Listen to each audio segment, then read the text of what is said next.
तो फ्रेंड्स, कैसे हैं आप सभी का स्वागत है स्टूडेंट डिजिटल एजुकेशन प्लेटफॉर्म। तो आज की क्लास में हम डिस्कस करने वाले हैं रिसर्च मैथोलॉजी के पीवाईक्यू क्वेश्चन पेपर। तो आज की क्लास में हमारे पास में एक तो सब्जेक्ट एंड एक कंपलसरी पेपर का कंपलसरी जो पेपर होता है उसके हमारे पास में 35 क्वेश्चन है, जिसमें आपको subject and research methodology RM के क्वेश्चन देखने को मिलेंगे। सब्जेक्ट के क्वेश्चन आज की इस क्लास में हम सोल्व नहीं करेंगे, हम करेंगे ओनली रिसर्च मैथोलॉजी के, क्योंकि अभी काफ़ी नर्सरी के पीएचडी एंट्रेंस एग्जाम चल रहे हैं। तो काफ़ी ज़्यादा क्वेरीज आ रही थी आपकी टेलीग्राम पे कि हमें रिसर्च मैथोलॉजी के क्वेश्चन पेपर सोल्व करवाओ। तो पीवाईक्यू पेपर्स आपको सोल्व करवाए जाते हैं और उनकी पीडीएफ आपको टेलीग्राम चैनल पे फ्री ऑफ कॉस्ट प्रोवाइड करवा दी जाती है। तो टेलीग्राम चैनल आप ज़रूर से ज्वाइन कर लीजिए और हमारी जो पहले क्लासें आ चुकी हैं उनको भी आप देख लीजिए अगर आपने क्लासें नहीं देखी हैं। तो चलो देखते हैं आज की क्लास का फर्स्ट क्वेश्चन है हमारे सामने। क्वेश्चन में क्या पूछा गया है कि निम्नलिखित में से कौन सा मात्रात्मक शोध पद्धति का उदाहरण है। तो आपको एग्जाम्पल पूछा है क्वांटिटेटिव रिसर्च मेथड का कि कौन से आपके क्वांटिटेटिव रिसर्च मेथड का एग्जाम्पल है।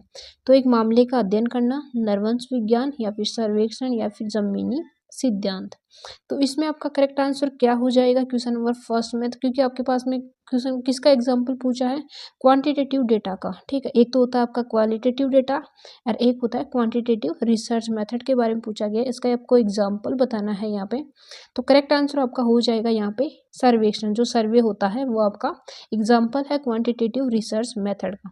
तो करेक्ट आंसर आपका सी ऑप्शन यहाँ पे हो जाएगा क्वेश्चन नंबर फर्स्ट का। आपके पास में जो पेपर है वो बाइलिंगुअल है, हिंदी एंड इंग्लिश में। तो इंग्लिश वाले आप अपना पेपर यहाँ पे देख लीजिए, बाकी हम सोल्व कर रहे हैं हिंदी में। ठीक है, हिंदी वाले की जो कैंडिडेट होते हैं उनकी संख्या ज़्यादा है, तो उनकी डिमांड आती है कि हमें बाइलिंगुअल ना करवा के हमारा टाइम भी सेव हो जाएगा, तो आप ओनली एक लैंग्वेज में हमें सोल्व करवाइए। तो अगर कहीं पे ज़रूरत होती है तो मैं बाइलिंगुअल करवाती हूँ, लेकिन ज़्यादातर मैं हिंदी में ही सोल्व करवा रही हूँ यहाँ पे। नेक्स्ट क्वेश्चन आपका है क्वेश्चन नंबर सेकंड कि किस प्रकार की नमूना पद्धति में जनसंख्या से प्रत्येक एनवे व्यक्ति का चयन करना शामिल है।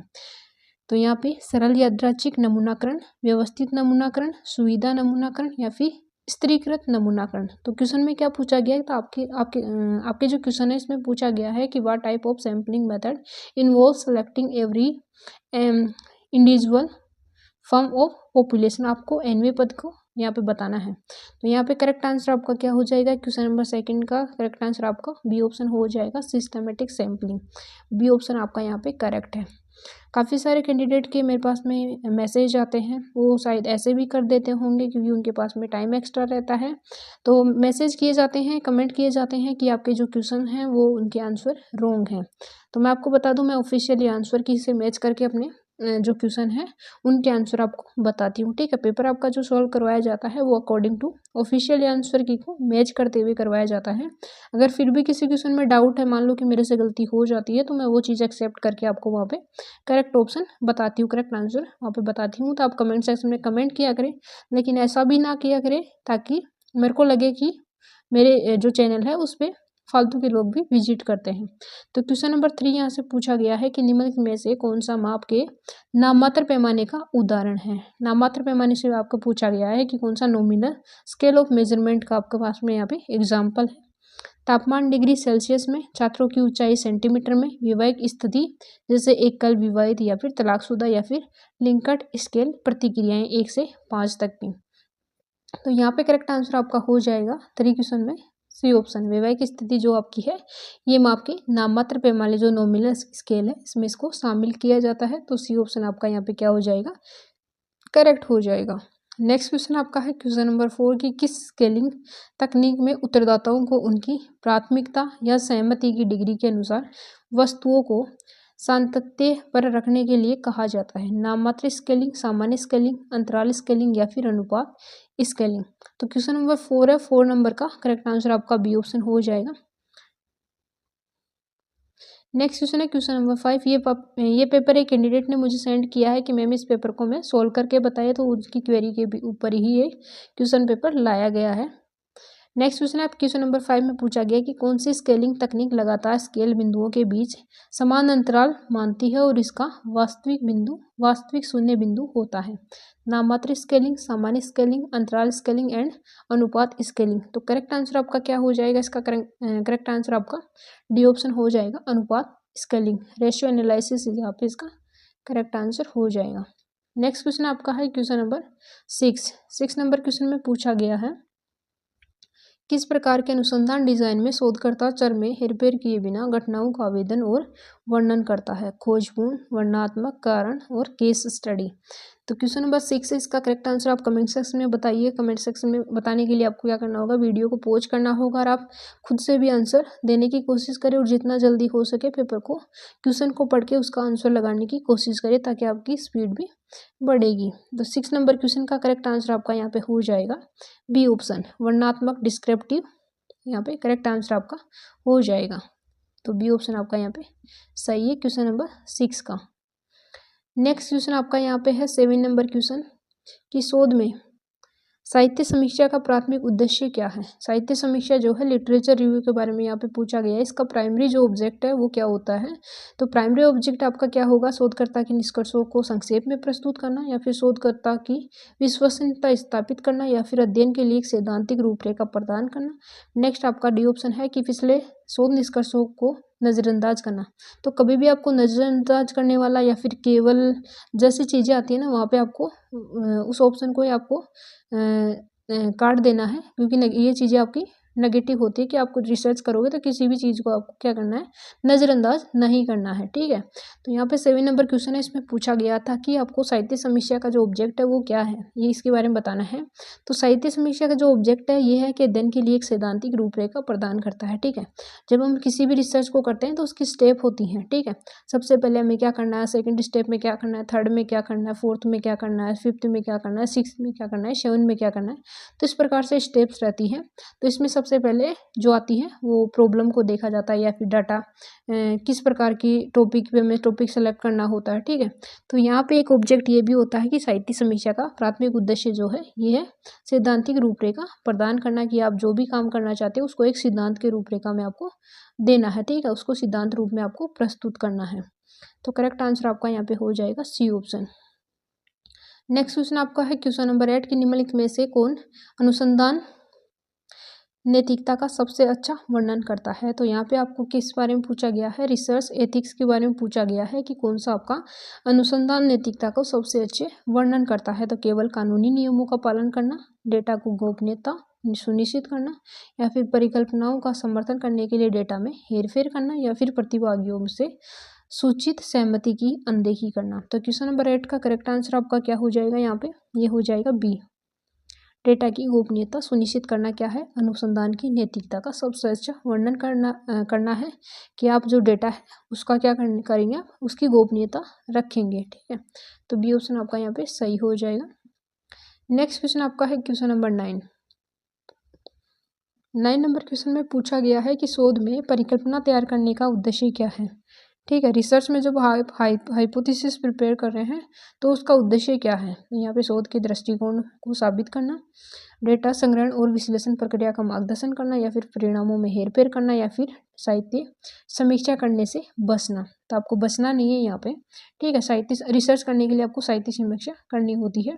तो क्वेश्चन नंबर 9 है, इसका करेक्ट आंसर आपका हो जाएगा डेटा संग्रहण और विश्लेषण प्रक्रिया का मार्गदर्शन करना क्या है, एक शोध परिकल्पना तैयार करने का उद्देश्य है। तो बी ऑप्शन आपका यहाँ पे सही हो जाएगा। नेक्स्ट क्वेश्चन आपका है क्वेश्चन नंबर 10 में पूछा गया है कि निम्नलिखित में से कौन सा अच्छे शोध की विशेषता है? एक गुड रिसर्च की आपकी कैरेक्टरिस्टिक्स बताना है। तो ये पक्षपातपूर्ण निष्कर्ष है, उद्देश्यों को स्पष्टता का अभाव है, तो अभाव यहाँ पे नहीं है, रॉन्ग आंसर है, रॉन्ग ऑप्शन है। यहाँ पे परिणामों की प्रतिलिपि प्रस्तुत करने की योग्यता, या फिर अध्ययन का सीमित दायरा। तो करेक्ट आंसर आपका क्या हो जाएगा, 10 का सी ऑप्शन, परिणामों की प्रतिलिपि प्रस्तुत करने की योग्यता क्या है, आपकी अच्छे शोध की विशेषता है।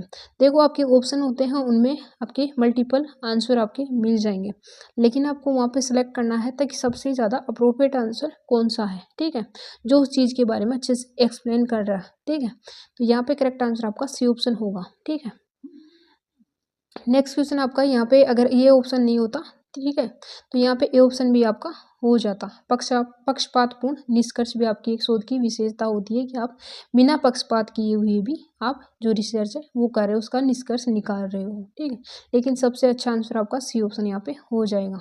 ठीक है, बाकी ये दो ऑप्शन बी और डी आपके नेगेटिव पॉइंट है, तो इनको आप एलिमिनेट कर सकते हैं। नेक्स्ट क्वेश्चन आपका है क्वेश्चन नंबर 11 की अच्छे माप का मानदंड क्या है? ठीक है, उच्च लागत कम विश्वसनीयता, संगति और विषय निष्ठता। तो करेक्ट आंसर आपका क्या हो जाएगा 11 नंबर क्वेश्चन का सी ऑप्शन आपका सही हो जाएगा, संगति। ठीक है, करेक्ट आंसर सी ऑप्शन आपका यहाँ पे हो जाएगा, कंसिस्टेंसी। नेक्स्ट क्वेश्चन आपका है क्वेश्चन नंबर 12 है।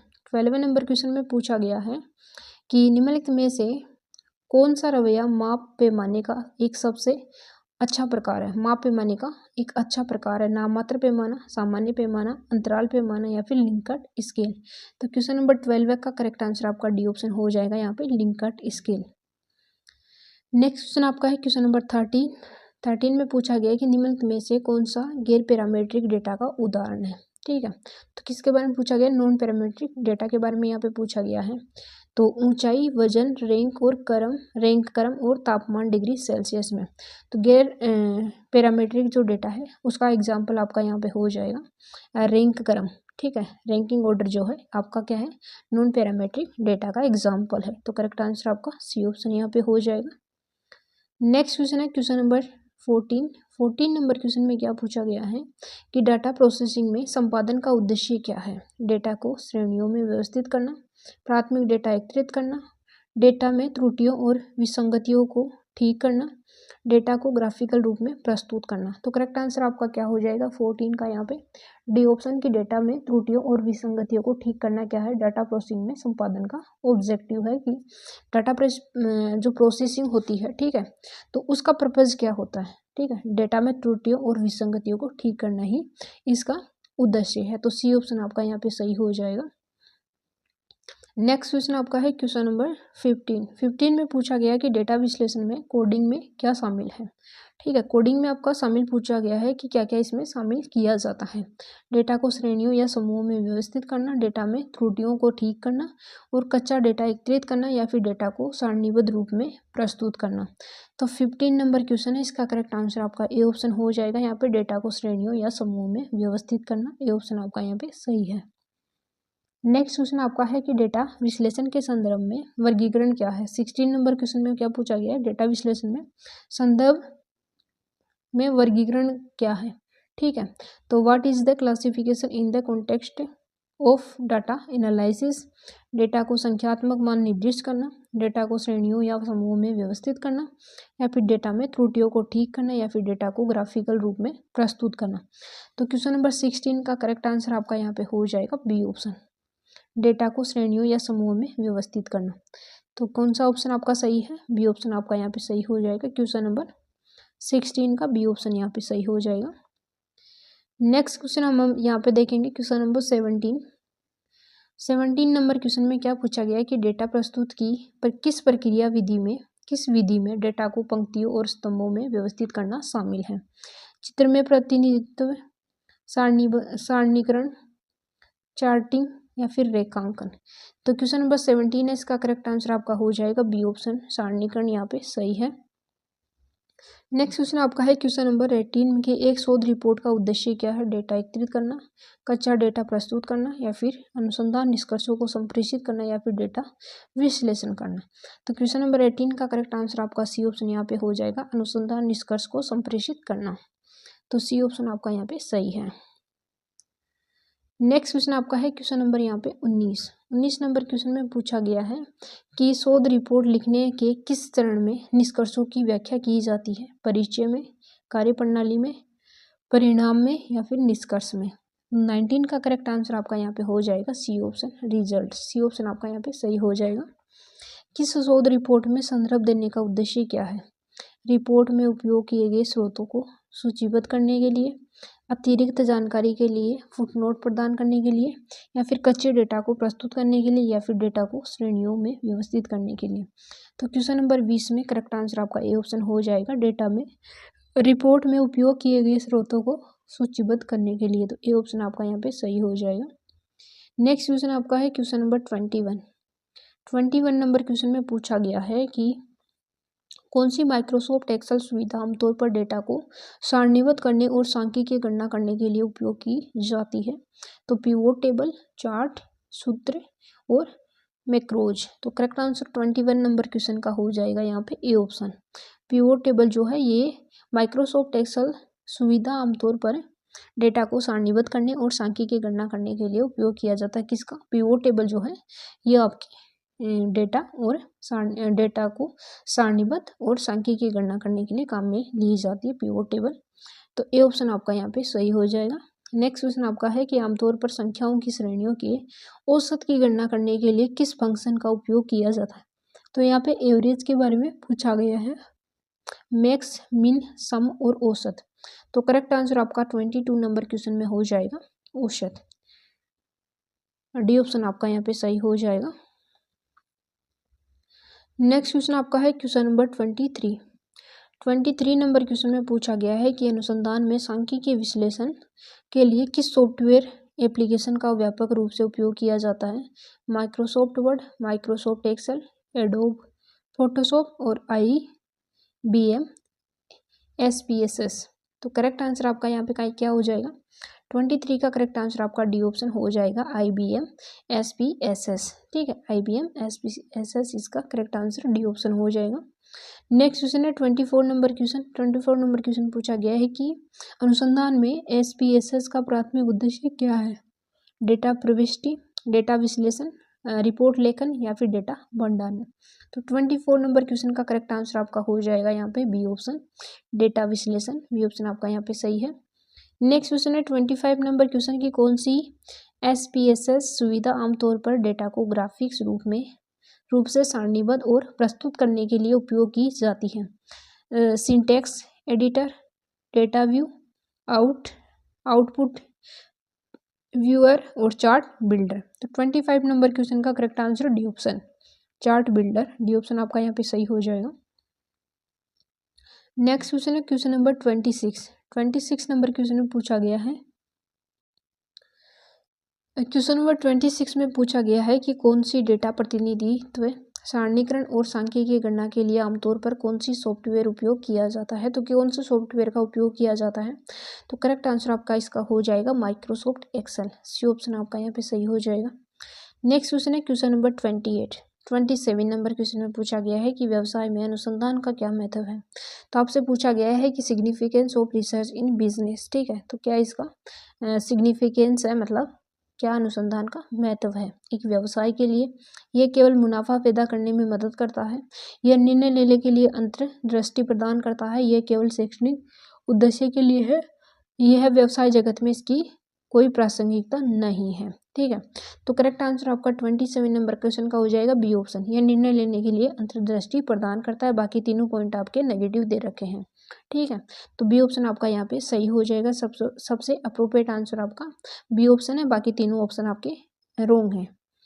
नेक्स्ट क्वेश्चन आपका है क्वेश्चन नंबर 28 नंबर क्वेश्चन में पूछा गया है यहाँ पे कि किस विधि में शोधकर्ता एक सिद्धांत से शुरुआत करता है और फिर अवलोकन के साथ उसका परीक्षण करता है? आगमनात्मक तर्क, निगमनात्मक तर्क या फिर अपहरणात्मक तर्क या फिर हाइपोथेटिको निगमात्मक विधि। तो करेक्ट आंसर आपका हो जाएगा 28 का बी ऑप्शन, निगमात्मक तर्क। बी ऑप्शन आपका यहाँ पे सही है। नेक्स्ट क्वेश्चन है क्वेश्चन नंबर 29 कि कौन सा दृष्टिकोण आमतौर पर गुणात्मक अनुसंधान से जुड़ा है? निगमात्मक तर्क, आगमनात्मक तर्क, प्रायोगिक डिजाइन या फिर मात्रात्मक विश्लेषण। तो 29 का correct answer B option, inductive reasoning, आगमनात्मक विधि। बी ऑप्शन आपका यहाँ पे सही हो जाएगा। नेक्स्ट क्वेश्चन है कि किस विधि में शोधकर्ता डेटा इकट्ठा करता है, पैटर्न ढूंढता है और फिर एक सिद्धांत या परिकल्पना उत्पन्न करता है? निगमात्मक तर्क, हाइपोथेटिको निगमात्मक विधि और आगमनात्मक तर्क और अपहरणात्मक तर्क। तो क्वेश्चन नंबर 30 है, 30 का करेक्ट आंसर आपका क्या हो जाएगा यहाँ पे? डी ऑप्शन यहाँ पे इसका सही है। डी ऑप्शन आपका सही हो जाएगा यहाँ पे। नेक्स्ट क्वेश्चन है क्वेश्चन नंबर 31 की आगमनात्मक तर्क का प्रयोग अक्सर शोध प्रक्रिया के किस चरण में किया जाता है? परिकल्पना तैयार करना, डेटा संग्रहण करना, सिद्धांत विकास करना या फिर साहित्य समीक्षा करना। तो 31 का करेक्ट आंसर आपका सी ऑप्शन हो जाएगा, सिद्धांत विकास। नेक्स्ट क्वेश्चन है क्वेश्चन नंबर 32 की विशिष्ट अवलोकनों से व्यापक सामान्यीकरणों की ओर बढ़ना किस विधि की विशेषता है? निगमात्मक तर्क, आगमनात्मक तर्क, प्रायोगिक डिजाइन या फिर गुणात्मक अनुसंधान। 32 नंबर का करेक्ट आंसर आपका बी ऑप्शन यहाँ पे हो जाएगा कि इंडक्टिव रीजनिंग आपकी क्या है, विशिष्ट अवलोकनों से व्यापक सामान्यीकरण की ओर बढ़ाना इसकी विशेषता है, ठीक है। आगमनात्मक विधि की आगमनात्मक तर्क जो है इंडक्टिव रीजनिंग, तो बी ऑप्शन आपका यहाँ पे सही हो जाएगा 32 का। नेक्स्ट क्वेश्चन आपका यहाँ पे है 33 नंबर और लास्ट 3 क्वेश्चन आपके और हैं। निम्नात्मक तर्क में निष्कर्ष की वैधता इस पर निर्भर करती है अवलोकनों की चौड़ाई पर, एकत्र किए गए डेटा की गहराई पर, प्रारंभिक सिद्धांत की सुदृढ़ता पर, या फिर सांख्यिकीय विश्लेषण का उपयोग। तो 33 नंबर क्वेश्चन है, इसका करेक्ट आंसर आपका सी ऑप्शन यहाँ पे हो जाएगा, प्रारंभिक सिद्धांत की दृढ़ता, ठीक है। सी ऑप्शन आपका यहाँ पे सही हो जाएगा 33 का। नेक्स्ट क्वेश्चन है कि शोध पत्रों में स्रोतों का हवाला देने का प्राथमिक उद्देश्य क्या है? कानूनी परिणामों से बचने के लिए, मूल लेखकों को श्रेय देने के लिए, पेपर को लंबा करने के लिए, या फिर पाठक को भ्रमित करने के लिए। तो शोध पत्रों में स्रोतों का जो हवाला देते हैं, हम जो भी रिसर्च करते हैं, जहाँ से हम डाटा कलेक्ट करते हैं, जिन माध्यमों से हम डाटा कलेक्ट करते हैं, जिनकी रिसर्च से हमें हेल्प मिलती है, ठीक है, तो उनको वो चीज़ें हैं वो बताने के लिए हम क्या करते हैं, रेफरेंस लिखते हैं, ठीक है, ठीक है। वहाँ पे क्या लिखते हैं, रेफरेंस लिखा जाता है।